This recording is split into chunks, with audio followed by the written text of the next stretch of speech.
All right, little hiatus from working on the Canoe or the little wee Lassie, doing stuff around the house. It's springtime, summertime. I mean, officially summer now.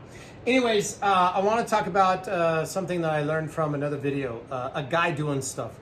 He has a YouTube channel. He does a very, very beautiful canoe. Highly recommend just watching it. Don't know him personally, but anyways, some of his techniques. One of the techniques that I didn't want to follow his was in these spacers. He ran them against the fence in order to do the coat cut, right? The bead cut, pardon me, that he did similar to here in order to get a nice rounded side.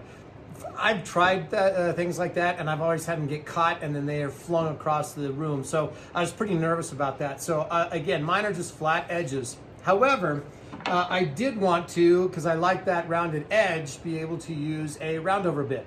Problem is, even my smallest bearing will not fit in this slot. So I was really struggling on what to do. However, I knew that there were certain router bits. This one happens to be a white side, and they're called small pilots. What's unique about that is it's just an extended piece of the shank. It is not piloted. It's actually kind of a rub bearing, they call it. And because this is inside and I'm running at low RPMs, I'm running this on 1 for the DeWalt. I'm getting a nice cut, go slow and easy. I am not doing a climb cut. I do a, if you will, a counter cut to that. So constantly feeding into it. This is doing a great job. I did some underneath where the decks will be in order to practice, get a feel for it. Some of the tricks, you know, this has got a nice plate on it. I'm just coming into it, and then I will center it on the wood and then drop down. So again, it would look something like this, where I'm just holding above, nice clear plate. I'm able to see once I turn it on, I'm steady. This has got a soft start. Tell you what, versus a 690, those are some really nice features. Drop that in, and I just do my cut in and around. Granted, it'll take some time. It might be laborious. However, it's just kind of cool to be able to do that manipulation in here. So these are nice round, they're gonna be smooth, they're gonna feel good. I'll probably even do the inside edge.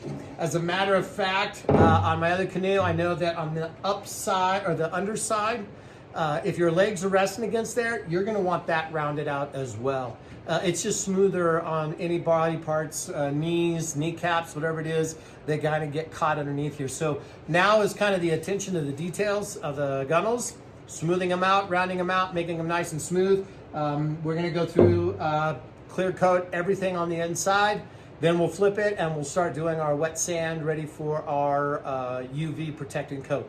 So those are some of the things that we're working on. I'll just show some of this time lapse because again, I don't wanna bore you.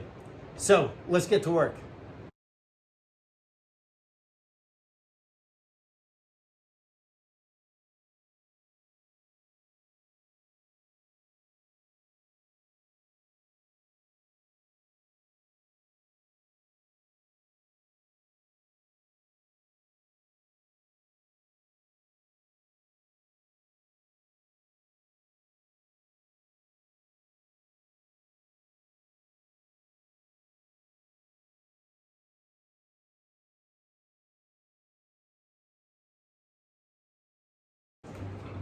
All right, so just a couple of comments. One, a small handheld router is all the difference in the world versus a 690 or a big Bosch, whatever it might be. Being able to balance it on 3/4 of an inch face, huge advantage to have such a small device like this. You could probably even do it with a Dremel as well. But with a soft start, I'm someone who's kind of old school with those routers, and they're always torquing when you start them.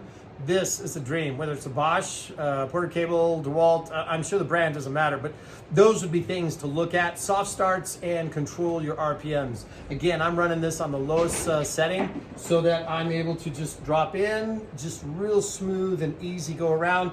The lower the RPMs, I'm not creating a burn on the inside at all, because that's what I was worried about, and that's typically what happens with your pilot bearings like that. Sometimes you then have to use a little bit of wax or a grease.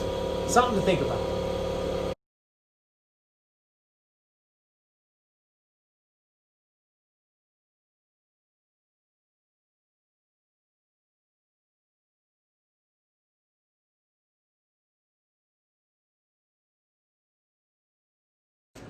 All right, so here's a side note. As I'm doing this, I'm noticing that the body is starting to shift a little bit as I turn. So my router is actually climbing up a little bit. So I'm getting a different edge. So I'm going to tighten up my latch a little bit and then go back and redo some of them because, again, use your fingers. They tell you everything about the touch and feel of any of the work that you're doing. And that's sometimes the best sense of whether you're accurate and keeping track of the work that you're doing. So touch, incredibly important.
All right, so like I said, conventional cut, way to go through it, low RPMs, does a great job, no burning, and use your fingers to tell you whether you're doing great work or not. All right, we gotta clean up a mess.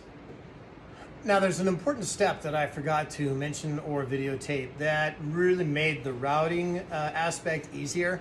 I have a large piece of the Baltic birch and I nailed or stapled, if you will, about 50 grit sandpaper to it. This gives me a very long flat surface in order to sand out the top edge and get any rough spots out. This just seems to work better than a plane for me, but that's just kind of the way I do it. You're welcome to do it anyway, but please make sure that your top surface is absolutely flat. Then your router will fit on here nice and smooth when you go from edge to edge to edge.